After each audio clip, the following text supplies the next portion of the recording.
एक बार अकबर ने बीरबल से कहा, मुझे परमात्मा दिखा दो।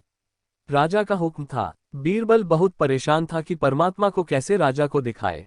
इसी विचार को लेकर बीरबल छुट्टी पर चला गया और उदास रहने लगा। एक दिन परिवार में चर्चा हुई, उदासी का कारण पूछा गया तो बीरबल ने बता दिया कि राजा ईश्वर के दर्शन करना चाहते हैं। बीरबल का बेटा बोला, कल सुबह मुझे आप साथ ले जाएं। मैं अपने आप राजा को दर्शन करा दूंगा।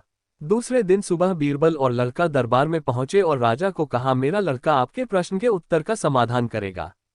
राजा ने सोचा, यह लड़का क्या समाधान करेगा। लड़का बोला, इस वक्त मैं आपका गुरु हूं, मुझे उचित स्थान दिया जाए। राजा ने सोचा, बात तो ठीक कह रहा है।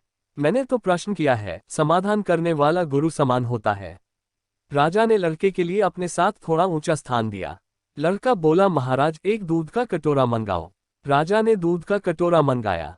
लड़का बोला, महाराज इस दूध में घी है। राजा बोला, हाँ है। लड़का बोला, पहले मुझे आप उसका दर्शन कराओ। राजा बोला, तू मूर्ख है। घी के दर्शन ऐसे थोड़े होते हैं।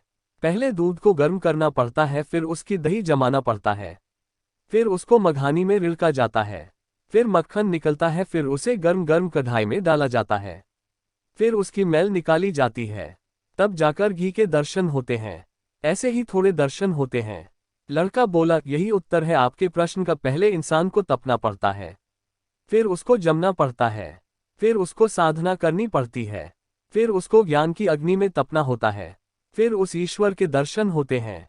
अकबर समझ गया और बोला, तू वाकई ही मेरा गुरु है। ईश्वर को जानने के लिए बहुत कुछ करना पड़ता है। वैसे हर आत्मा में ईश्वर का अंश है और उसी को ईश्वर का रूप समझना चाहिए, तभी सुख की प्राप्ति होती है। यह भी संसार का एक नियम है।